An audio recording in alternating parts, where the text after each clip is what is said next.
Membangun opini dan memberitahukan tempat tinggal korban. Itu yang berbahaya. Karena Denny Darko sebenarnya juga harus paham kalau korban itu merasa ketakutan dan terancam. Iya, apalagi mereka sekarang. Pindah-pindah tempat Iya. gitu. Dan kemudian Anda melakukan podcast, melakukan investigasi ke tempat tinggal korban. Apakah itu sudah meminta izin menurut Bang Aris dengan LPSK atau tidak gitu? Karena mereka sudah di bawah perlindungan LPSK. Betul, itu perlu dipertanyakan. Dan Anda tahu Denny, korban saat ini sedang berpindah-pindah karena Anda kejar terus. Sahabat-sahabat saya wartawan yang menyatakan ada poster, ada beberapa poster gitu ya, yang menyatakan bahwa saya itu orang yang dicari karena saya adalah predator hukum.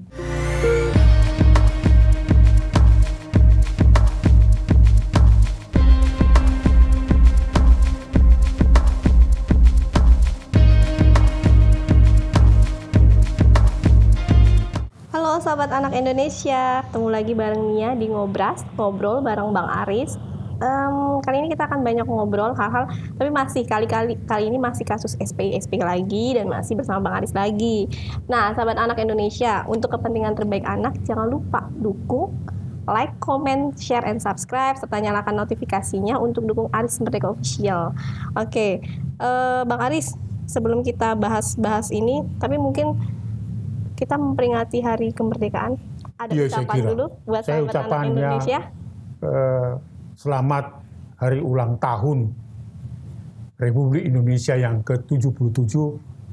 Tentu harapannya ke depan dengan mengisi kemerdekaan, anak-anak terbebas dari segala bentuk kekerasan, eksploitasi, penelantaran dan diskriminasi. Oke. Saya sekali lagi atas nama pribadi dan Komnas Perlindungan Anak mengucapkan selamat ulang tahun ke-77 kemerdekaan Indonesia.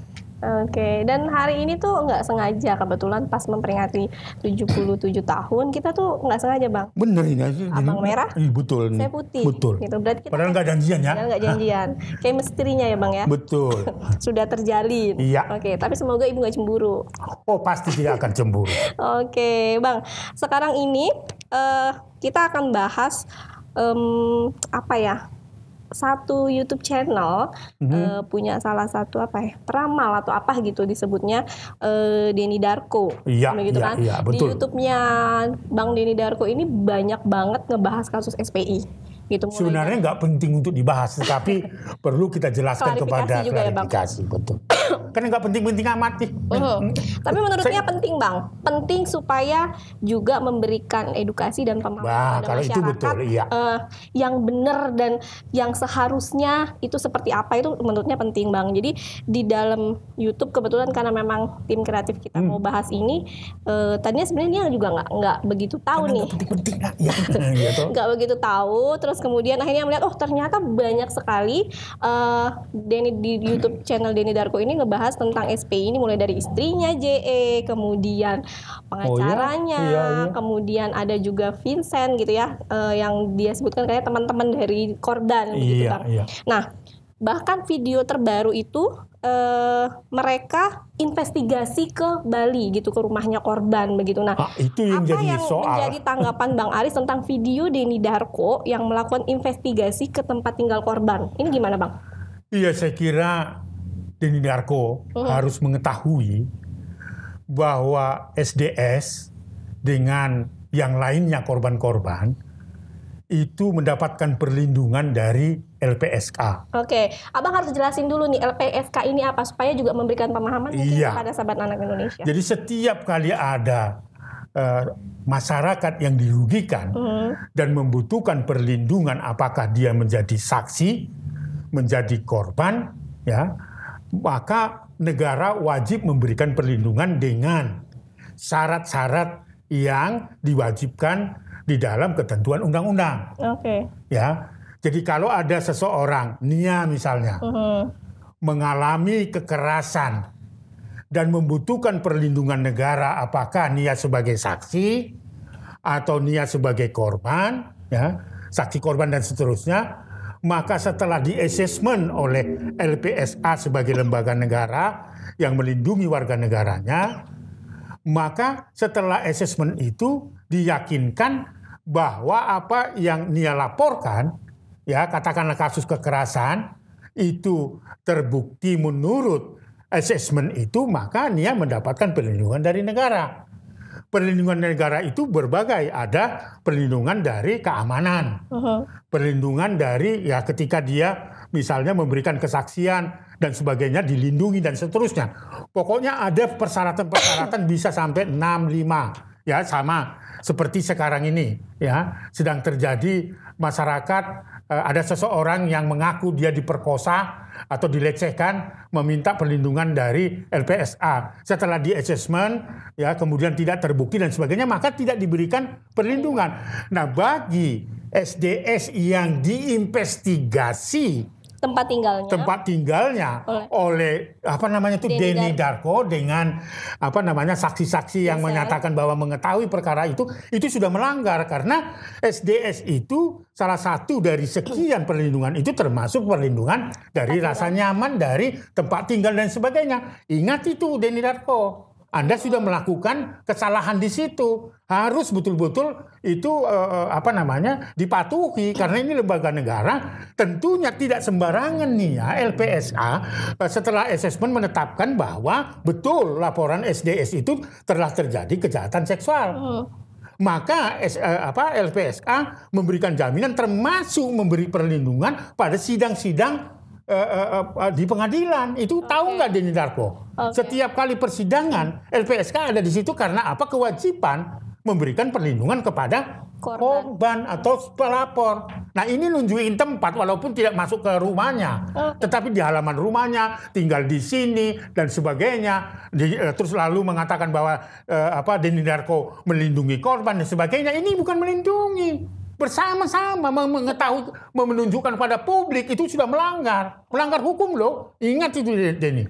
Oke, artinya memang ketika korban itu sudah dilindungi LPSK, kemudian mereka tinggal di tempat itu seharusnya nggak dipublikasi di media. Tidak dipublikasi, nggak boleh, karena itu salah satu bentuk dari sekian ya. Saya tidak sebutkan Denny.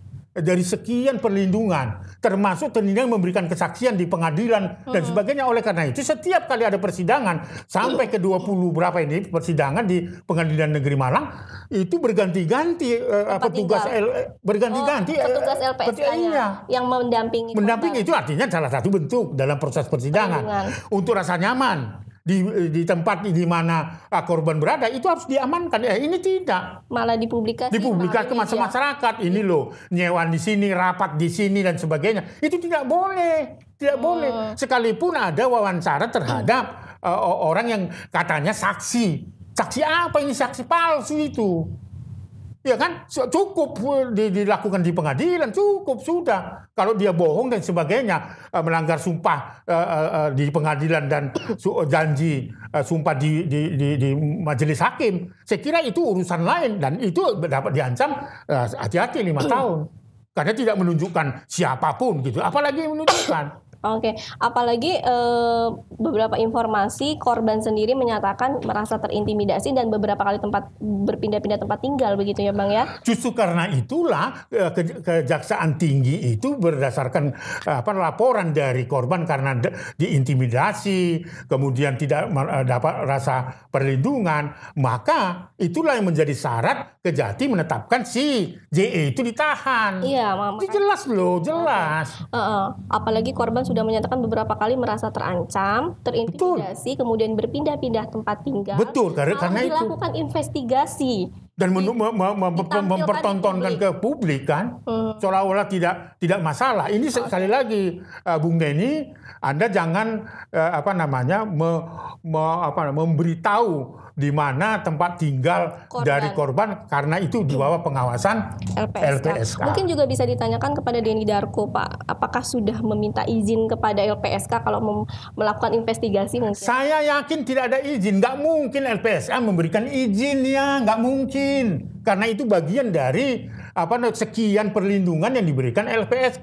Sekali lagi LPSK memberikan perlindungan itu karena dia yakin hasil assessment itu bahwa korban adalah bahwa dia adalah mengalami kejahatan seksual yang dilakukan oleh JE yang sekarang ini masih dalam proses persidangan. Itu ingat gitu loh. Oke, tapi itu kan kalau Denny Darko bilang ini membuka fakta yang sebenarnya, memberikan edukasi kepada masyarakat. Boleh membuka tidak kepada publik, buka fakta di sidang pengadilan, jangan membangun opini Denny. Anda sudah mengatakan bahwa pindah keluar masuk hotel dan sebagainya, dan bahkan diramal kartu bahwa kejahatan seksual itu diramal seperti main sulap. Luar biasa kau Denny. Gak boleh itu. Saya hormat kepada Anda, hormat profesi Anda saya hormati. Tetapi jangan menyamakan dengan kartu kejahatan seksual dengan kartu meramal.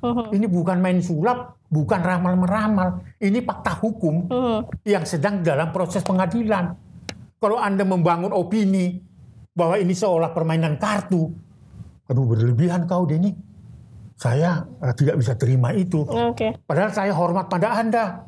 Saya tidak akan pernah merendahkan apa menjadi profesi Anda, tapi jangan rendahkan proses pengadilan tindak pidana seperti main kartu. Beda ya Bang ya. Anda sendiri main sulap itu nggak benar. Itu hanya trik. Anda membangun opini seolah-olah ini terjadi dengan membawa apa itu namanya siapa namanya itu? Si Vincent itu bahwa seolah-olah dia betul-betul melihat keadaan yang sesungguhnya bahwa ini semua rekayasa. Sampai saya yang terakhir lihat bahwa menunjukkan juga restoran di mana mereka rapat-rapat katanya begitu. Rapat apa? Rapat membahas bahwa telah terjadi kejahatan seksual. Waduh, berlebihan itu. Bang, tapi juga Denny Darko juga mengaitkan kasus ini dengan cerita perang teluk atau tangisan Nairah gitu. Menurut Bang Aris gimana? Itu berlebihan gitu loh. Nggak ada dasarnya. Sakit hati itu pelapor. Selalu membungkusnya saya itu membela korban dan sebagainya. Tetapi justru statement itu dibantahkan dengan opini-opini yang dibangun oleh Denny Darko. Nggak boleh. Bang Aris tadi tuh sempat mengatakan kalau kasusnya ini apa ya? Jadi sebenarnya saya mau menyampaikan, tadi saya ngaitin sebenarnya omongannya Bang Aris yang sebelumnya sama dengan yang disampaikan oleh Denny Darko.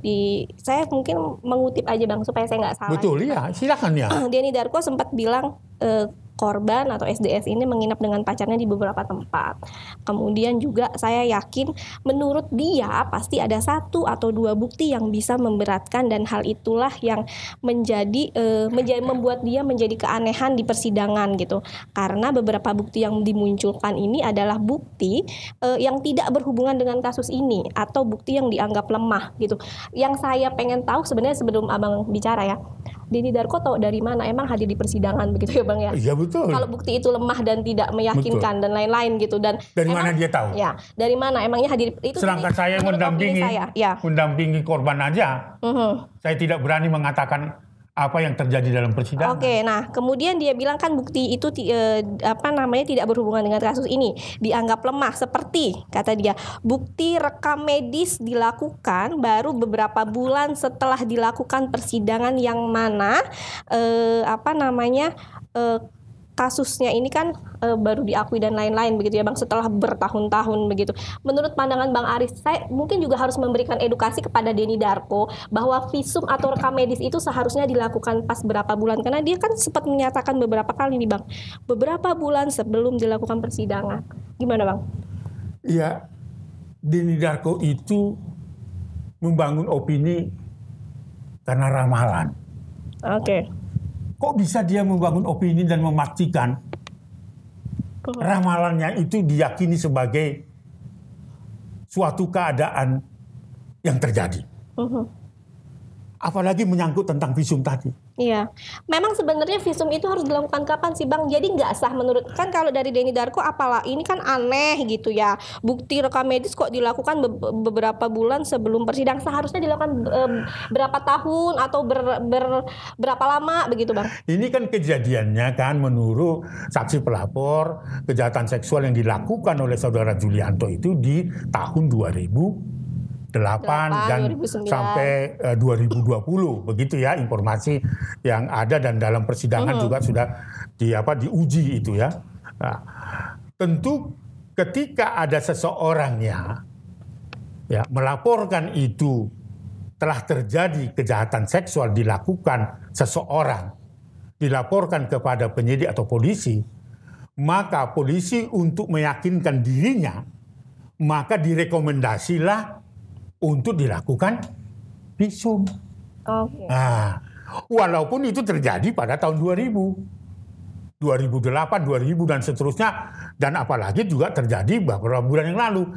Itu kewajiban dari polisi supaya meyakinkan sebagai bukti untuk diserahkan ke pengadilan. Dan hasilnya itu pun tidak diserahkan secara otentik. Ya, hanya diberitahu bahwa terjadi kejahatan seksual ya pada tahun itu atau pada bulan yang lalu dengan angka jarum. Dan tidak menyebutkan memang siapa pelakunya.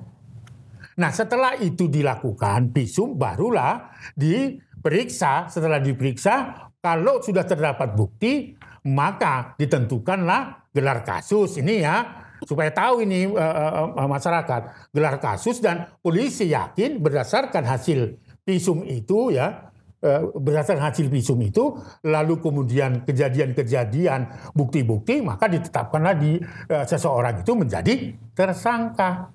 Jadi visum itu terjadi setelah ada laporan masyarakat. Oke. Baru masuk dalam pengadilan. Itu loh, Denny bertahu. Jadi kalau ada keluar masuk hotel dan sebagainya, mau keluar masuk, mau kemana itu apa urusannya? Ya. Persoalan kejahatan seksual itu bukan karena tidak perawan atau perawan. Tidak. Ini loh yang menurut saya yang membuat sakit hati korban-korban kejahatan seksual itu. Seperti pendapat saudara Denny dan pendapat dari lawyernya. Iya. Dan membuktikan bahwa di hotel keluar masuk ada celana dalam, dicuci, menginap, dan apa hubungannya?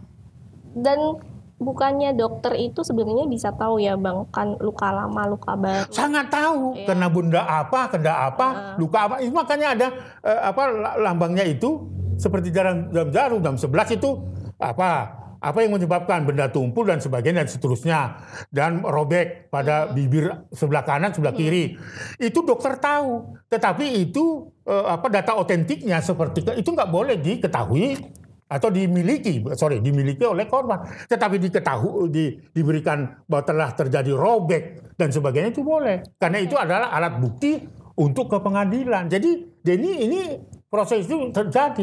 Artinya memang dokter-dokter kita juga punya pengetahuan yang sangat baik, mengetahui itu luka lama ataupun luka baru. Jadi nggak ada hubungannya kalau dia pacaran sekalipun, sekalipun dia perawan atau tidak perawan, masuk hotel atau tidak masuk hotel. Konteksnya adalah kejadian itu terjadi atau tidak, begitu ya, betul. Bang, ya? Dan lembaga negara juga mengakui LPSK bahwa itu terjadi LPSK, maka dari hasil SSL maka diberikanlah perlindungan. Itu loh kuncinya, harus dilihat. Oke. Gimana terus tanggapan Abang tentang di beberapa isi podcastnya itu menyatakan kalau upaya ada penutupan SPI. Nah, ini tanggapan Abang gimana? Itu terlalu gila itu. Seorang Aris Merdeka Sehat akan menutup SPI, upaya penutupan SPI dan akan menjadi direktur dari SPI. Gimana tuh, Bang? Saya mau tanya masyarakat, yakinkah masyarakat dengan apa yang saya lakukan? Saya itu sejak 30 tahun ya, memasuki 30 tahun. Masyarakat tahu saya membela korban. Bukan merebut kekuasaan. Apalagi saya mau dari peristiwa itu, apalagi katanya direkayasa. Ada suami istri merekayasa, korban ini mengaku bahwa dia mengalami kekerasan dari JE. Ya. Padahal itu tidak terjadi. Seperti itu. Ya. Tetapi itu direkayasa, dikonstruksi. Seolah-olah pasang suami istri itu melakukan rekayasa itu hanya karena Aris Merdeka Sirait akan duduk sebagai direktur dan mengambil alih SPI. Saya tanya masyarakat, yakinkah itu? Seorang Aris Merdeka ya yang sudah lansia ini, apa yang mau dikejar? Karena prinsip saya ya hidup, harta tidak dibawa dalam situasi kita meninggal, atau mati pun kita tidak bawa harta apapun. Bagi saya nama lebih berharga ya daripada emas dan perak. Oke. Kemudian apa juga tanggapan Bang Aris tentang ada di podcast, saya nggak tahu nih di podcast dia atau tapi ada pernyataan dari pengacaranya yang mengatakan kalau Bang Aris itu kerjanya keliling-keliling pengadilan. Yang keliling-keliling pengadilan itu adalah pengacara lansia itu dengan anak-anaknya itu, dengan anak muda yang mendampingi dia. Pasti dia akan keluar masuk. Kalau saya datang ke pengadilan adalah sebagai ahli, orang pintar. Maka ketika saya diminta oleh pengadilan, diminta oleh polisi sebagai saksi ahli, itu berarti kan saya orang pintar. Jadi bukan datang ke pengadilan yang datang itu adalah pengacara gaib itu. Seharusnya, ya saya tertawa sebenarnya. Dia harus ucapkan terima kasih kepada korban. Karena ada peristiwa itu, dia dapat fee dari terdakwa. Oke. Nah, kemudian tanggapan Bang Aris yang disebutkan juga bahwa Bang Aris menerima uang dengan kasus ini gimana? Itu salah satu adalah suatu pernyataan yang keji dan tidak punya dasar hukum yang baik. Siapa yang dibayar dan siapa yang membayar? Mungkin minta tanya itu Julianto, kasih apa sama saya? Tanya jujur saja. Ini adalah berita yang merendahkan martabat orang. Hati-hati. Hati-hati, Bung. Hidup saya bukan cari uang. Kalau Anda pasti cari uang karena lawyer, karena kan saya tidak. Saya diberikan tugas atas keterpanggilan iman saya, Bung, untuk membela korban. Jadi kalau saya dituduh mendapatkan uang, tanya Julianto itu. Kasih apa dia sama saya? Atau ada orang-orang Julianto yang memberikan amplop kepada saya? Tanya dia. Tanya, Bung. Apalagi saya keluar masuk pengadilan mencari-cari kasus. Weh, Anda itu menyebarkan kebohongan. Saya datang ke pengadilan itu sebagai ahli. Oke. Sebenarnya kasus ini tuh panjang, terus kemudian juga nggak selesai-selesai, tapi kita memang sebentar lagi juga akan ada putusan. Jadi ya semoga berkeadilan sama korban. Cuman gini Bang, kan di sini itu di YouTube-nya Denny Darko itu banyak membahas tentang dari sisi si JE begitu kan, dari pengacara, lawyer, tim-tim lawyernya, kemudian dari korban, dari saksi, menurut mereka ini korban juga gitu, saksi dari mereka, kemudian istrinya gitu. Dia mengatakan kalau dia itu ya tetap membela korban, berpihak sama korban, dia hanya mau mengedukasi masyarakat. Omong kosong itu. Tetapi kalau saya lihat dari YouTube atau dari video-video yang dia buat, nggak ada tuh dari pihak korban. Dia tidak mengklarifikasi dari pihak korban atau misalnya mengklarifikasi dari pihak Bang Aris atau dari mana. Semua videonya berisikan dari pihak J. Itu menurut Bang Aris gimana? Atau mungkin Bang Aris mau ada? Iya, saya kira itu sepihak ya. Karena sampai hari ini juga tidak pernah diklarifikasi dan kita diminta untuk menjawab apa yang dia interview dari istrinya ya. Kan perlu ada klarifikasi terhadap itu. Lalu yang mengatakan dia saksi ya, yang keluar dari kelompoknya Vincent namanya ya. Lalu sumber-sumber lain. Dan sampai hari ini saya nggak pernah dihubungi. Walaupun sebenarnya sih nggak perlu karena itu menurut kita tidak penting gitu kan. Ya. Tapi sebenarnya kalau mau berimbang seharusnya dua belah pihak. Ya kalau gitu mau mengatakan ya soal media ya, teknik media dan sebagainya. Artinya bahwa kode etik itu harus seimbang. Jadi jangan mengatakan membela korban, tetapi membangun opini. Membangun opini dan memberitahukan tempat tinggal korban. Itu yang berbahaya. Karena Denny Darko sebenarnya juga harus paham kalau korban itu merasa ketakutan dan terancam. Iya, apalagi sekarang. Pindah-pindah tempat gitu. Dan kemudian Anda melakukan podcast, melakukan investigasi ke tempat tinggal korban, apakah itu sudah meminta izin menurut Bang Aris dengan LPSK atau tidak gitu, karena mereka di bawah perlindungan LPSK. Betul, itu perlu dipertanyakan. Dan Anda tahu Denny, korban saat ini sedang berpindah-pindah karena Anda kejar terus. Enggak. Ini menyakitkan dan itu melanggar etik yang sudah dikeluarkan oleh LPSK. Anda hati-hati terhadap itu. Iya, sedangkan korban mereka ketika harus bersaksi di pengadilan pun mereka didampingi oleh LPSK, didampingi oleh pihak kepolisian. Jadi Nia itu ada banyak perlindungan termasuk rasa nyaman, tempat tinggal, menghadapi persidangan, penjemputan, termasuk juga transportasi penginapan dan sebagainya. Gimana caranya mereka bisa survive, mereka bisa aman, nyaman, kemudian tempat tinggal mereka yang sudah mereka beberapa kali pindah kemudian ditunjukkan kepada media gitu kan, akhirnya keamanannya terancam gitu. Betul. Mungkin kalau melakukan investigasi nggak gitu-gitu juga kali ya Bang ya. Semua punya hak untuk menyampaikan informasi, tetapi jangan membangun opini yang dia tidak tahu. Ya. Saya aja nggak berani membangun opini. Gimana Anda tahu bukti itu nggak kuat dan sebagainya. Anda tidak masuk persidangan dan seterusnya. Itu sangat disayangkan sebenarnya. Sangat disayangkan dan itu merugikan korban. Anda memanipulasi terhadap sikap Anda dan statement Anda. Iya. Selalu mengatakan tidak berpihak sama. Tetapi memang kita ini orang bodoh. Dari bahasa yang dikeluarkan. Kita bukan orang bodoh. Ya. Kita tahu, apalagi Komnas Perlindungan Anak tidak sembarangan memberikan perlindungan atau kata pendampingan terhadap korban. Ya. Tidak, itu kerja Komnas Perlindungan Anak. Anda, Bung, hanya menjual informasi saja.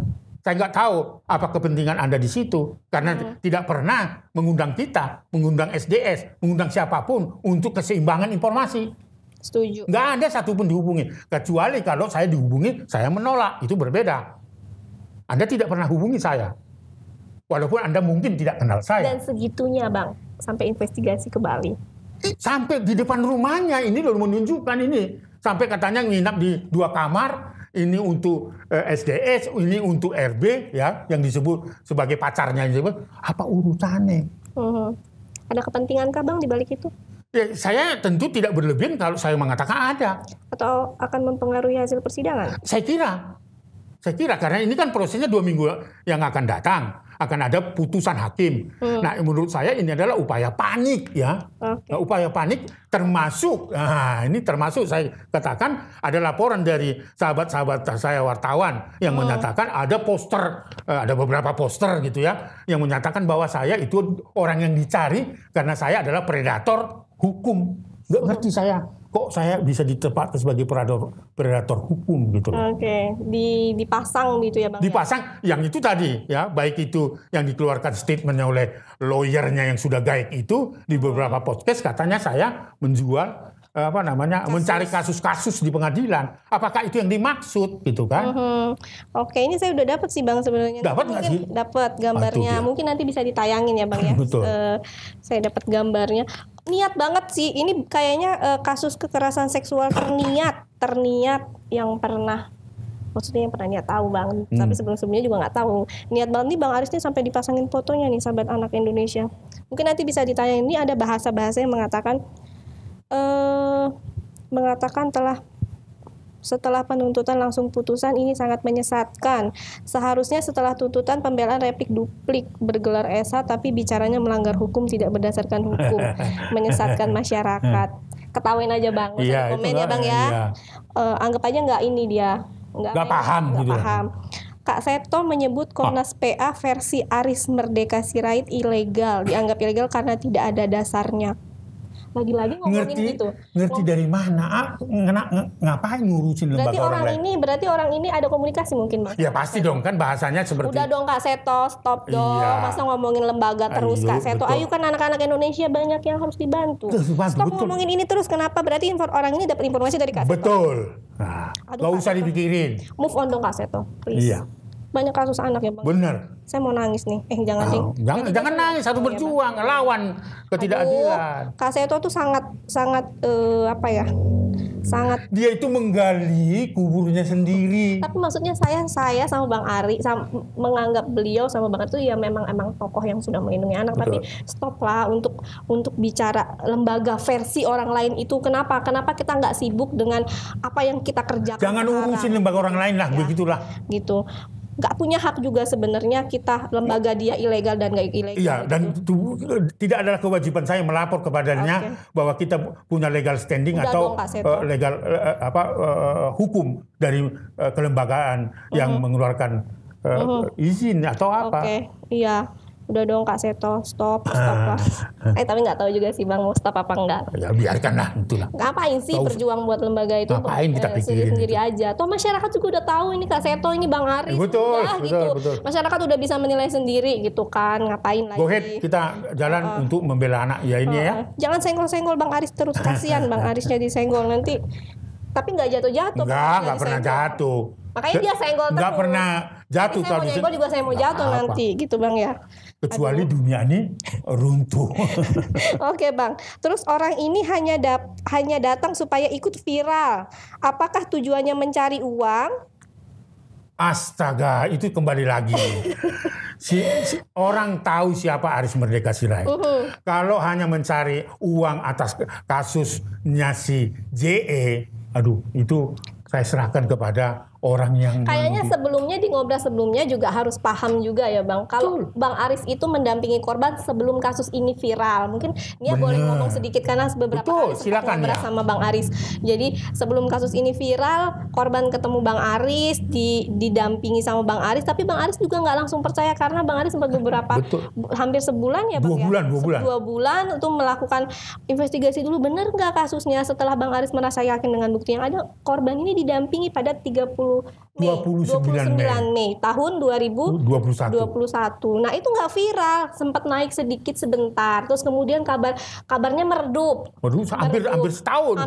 Nggak ada media yang memberitakan. Media konvensional nggak ada yang memberitakan. Tapi sahabat anak Indonesia bisa melihat rekam jejaknya. Ada di Aris Merdeka Official dan di Komnas TV Anak. Itu ada setiap persidangan. Terus pertama kali Bang Aris mendampingi di Polda, kemudian waktu sidang pra-peradilan itu belum viral. Semua ada jejaknya, ada rekam jejak digitalnya begitu ya Bang. Itu Bang Aris tuh mendampingi selama itu. Jadi nggak kalau dibilang kasusnya diambil ikut karena viral doang, enggak. Viral itu setelah mau putusan begitu ya Bang. Setelah mau pembacaan vonis baru-baru ini viral karena dibantu sama podcastnya Deddy Corbuzier. Tapi memang itu sama satu lagi apa? Satu lagi Denny Sumargo.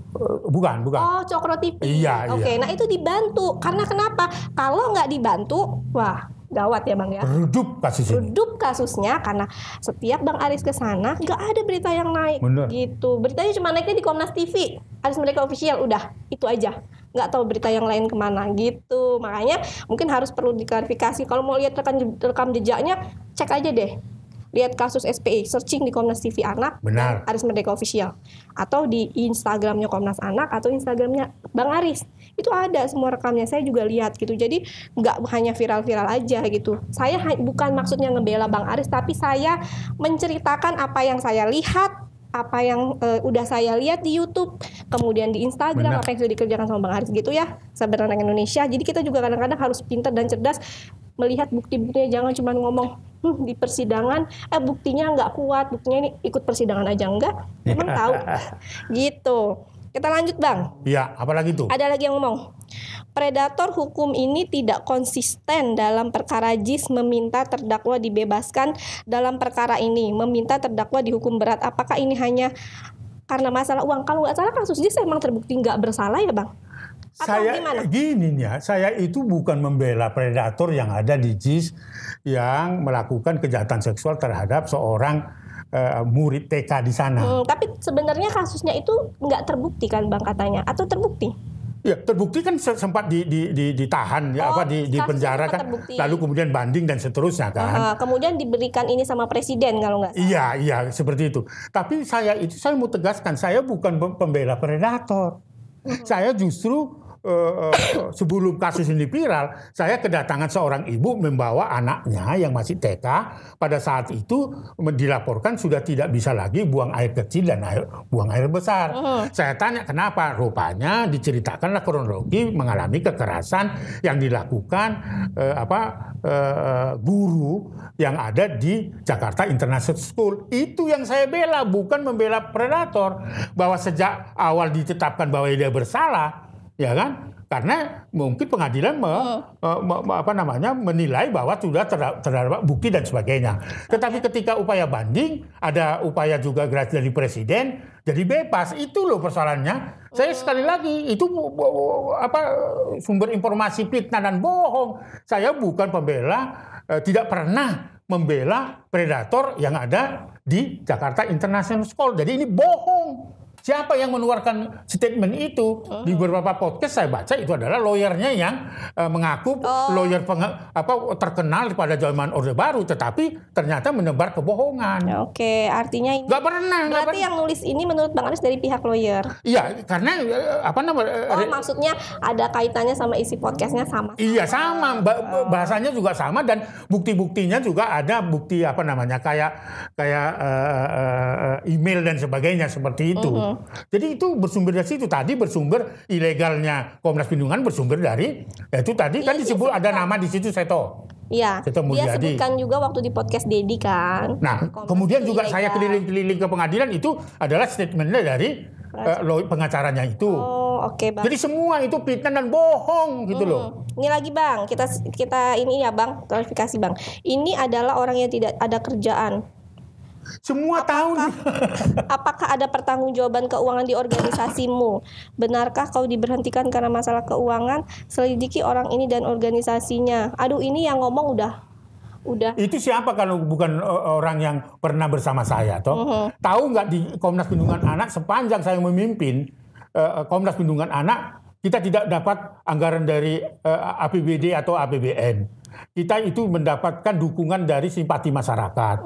Dan saya justru menyelamatkan organisasi yang tidak ada uangnya.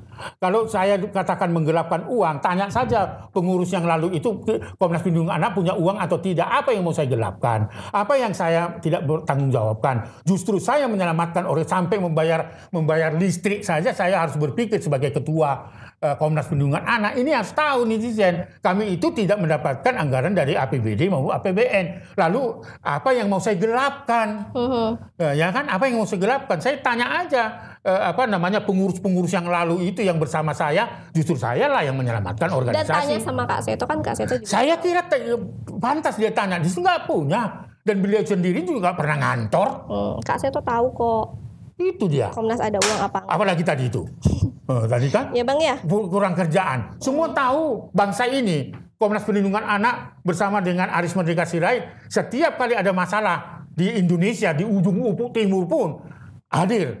Dan selalu ada untuk anak Indonesia. Kok kurang kerjaan sih? Iya, saya rasa mungkin ya bisa tahu sih Bang. Nggak tahu siapa ngomong nggak punya kerjaan. Terus juga ngomong nginep di hotel mewah pada saat sidang pra peradilan sampai di Pengadilan Negeri Malang. Dari mana uangmu? Aduh Bang, nggak usah dijawab, melecehkan. Ya, melecehkan itu artinya mau di bulan, mau di matahari pun nggak ada orang yang. Saya aja mampu kok nginep di hotel mewah, masa kelasnya Bang Aris nggak mampu? Kayaknya terlalu tuduhannya tuh terlalu rendah. Iya. Saya bukan ngebela Bang Aris, tapi kayaknya nggak ini banget. Betulnya. Saya tuh nginep di hotel mewah aja bisa loh. Betul. Mampu loh. Berapa sih? Apalagi kelasnya Bang Aris, pasti udah mampu lah. Jangan terlalu rendah gini, jangan terlalu rendahan begini deh. Ini terlalu udah aku bilang, mau di bulan, terus gini Bang, mau di matahari pun siapa yang ngelarang saya nginap? Saya sebenarnya agak gemes juga gitu. Maksudnya, toh kalau Bang Aris nginep di hotel mewah terus-terusan memang urusannya sama Anda, kenapa? Gitu. Kenapa? Ada apa? Lagi nggak merugikan, iya. Gitu ya Bang ya. Tapi ini sangat melecehkan dan kayak terlalu rendah. Tapi nggak usah Abang tanganin, nggak usah Abang layanin Bang. Oke, ya. Betul. Anggap aja sampah. Iya. Maaf ya Bang kalau ini jadi ikut. Iya, saya kira juga saya jadi kalau bukan Abang emosional tahu kan, sih. Kalau dia sampah, dibuangnya di mana? Di tempat yang terhina lah. Iya. Ini makanya sampah. Jadi jangan diituin ya Bang. Ini berulang-ulangnya. Kau pernah membela predator seksual pada saat ini mah juga sampah, nggak usah diusir. Sampah. Makanya. Oleh karena itu menurut saya tidak terganggu nih ya.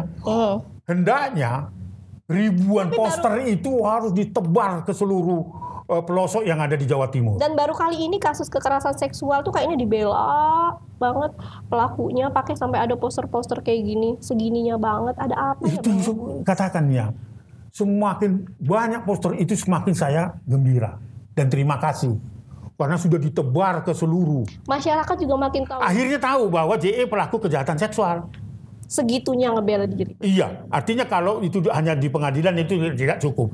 Saya sarankan cetaklah sebanyak-banyaknya, pasang di pusat-pusat kota yang ada di Malang, ya, tempat alun-alun, ya, tempat-tempat keramaian, bahwa saya sedang dicari karena saya dianggap sebagai predator hukum yang melakukan tuduhan-tuduhan seperti itu, ya toh. Dan tentunya sebar saja di depan pengadilan, karena itu adalah ucapan terima kasih saya kepada yang membuat. Karena saya semakin terkenal, ya toh, JE semakin diketahui bahwa dia pelaku kejahatan seksual. Nah, ini adalah sebuah kepanikan dan kekalutan menghadapi putusan hakim yang akan datang, 2 minggu yang akan datang. Iya. Jadi saya kira itu adalah bagian dari ini ya, hak untuk mengeluarkan pendapat dalam bentuk poster. Gak apa-apa. Tapi boleh, boleh. Kita memang semuanya memang berhak untuk berbicara dan lain-lain. Ya, mengeluarkan pendapat. Tapi bicaranya nggak sampah kayak gini juga. Iya, itu nggak dia. Nggak sampah kayak gini. Saya juga. Kalau itu saya terima kasih nih ya. Nginep di hotel mewah. Gue aja mampu coy, siapa yang bikin? Agak kesel bang, soalnya segitunya banget, ampun. Tapi kita kayaknya udahin ya bang, ngobrolnya. Atau mungkin abang ada Iya, saya kira ini satu pelajaran untuk kita ya. Sekali lagi saya tidak merasa marah ketika banyak poster yang menyebutkan bahwa saya dicari sebagai predator hukum. Nggak apa-apa. Dan semuanya nggak apa-apa. Saya gembira saja karena itu hak asasi orang mengeluarkan pendapat dalam bentuk poster. Semakin banyak dicetak, semakin banyak dipasang di seluruh Jawa Timur, mudah-mudahan nanti dalam menghadapi persidangan, saya ucapkan terima kasih. Selain saya semakin dikenal masyarakat membela korban, bukan membela terdakwa. Nah, tetapi masyarakat juga semakin betul-betul yakin bahwa JE adalah pelaku kejahatan seksual sesuai dengan hasil asesmen dari LPSK. Okay. Nah, saya ingatkan sekali lagi Denny, Anda telah melanggar ketentuan yang sudah dikeluarkan oleh LPSK. Karena Anda justru membuka rasa tidak nyaman bagi korban, di mana salah satu bentuk perlindungan adalah rasa nyaman dari tempat tinggal sampai pada rasa nyaman dilindungi dalam proses pengadilan. Anda telah melakukan kesalahan. Oke. Seru ya Bang? Sangat seru. Dalam rangka hari ulang tahun 77 kemerdekaan Republik Indonesia, mari kita semua selamatkan anak-anak dari segala bentuk kekerasan, penelantaran, eksploitasi ekonomi, eksploitasi seksual, bahkan perdagangan anak untuk tujuan perbudakan seks dan diskriminasi. Sekali lagi, sahabat anakku Indonesia, anak terlindungi, Indonesia maju. Tapi belum closing. Gak apa-apa, saya lebih dulu karena saya ungkapan itu harus saya lakukan. Iya. Di hari 17 Agustus. Betul. Ya Bang ya, terlalu bersemangat dan semoga nanti putusan yang Abang akan datang juga dan pastinya nanti kita tidur di hotel mewah begitu ya. Oh iya. Ya. Kita nginep di hotel mewah. Tenang aja Bang, nanti ini yang traktir. Berapa malam? Seminggu ya? Gitu. Ya nggak apa-apa nanti.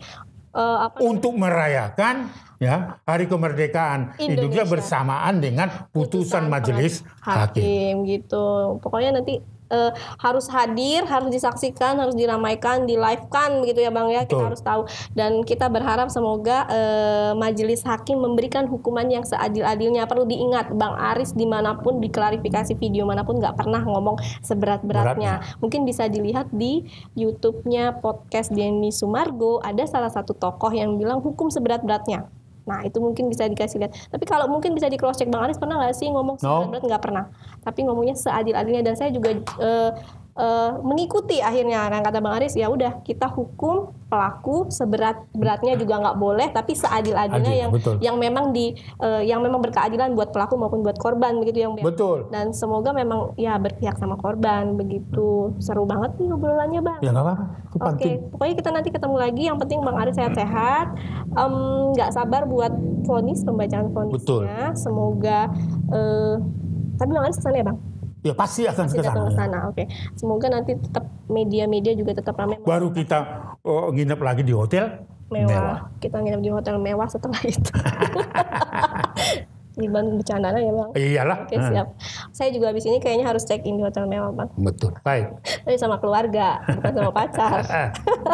Oke, sobat anak Indonesia, saksikan terus Ngobras, ngobrol bareng Bang Aris. Dan jangan lupa untuk like, comment, share, dan subscribe serta nyalakan notifikasinya untuk lihat video-video Bang Aris, terus follow up kasus, pendampingan dan lain-lain hanya di Aris Merdeka Official.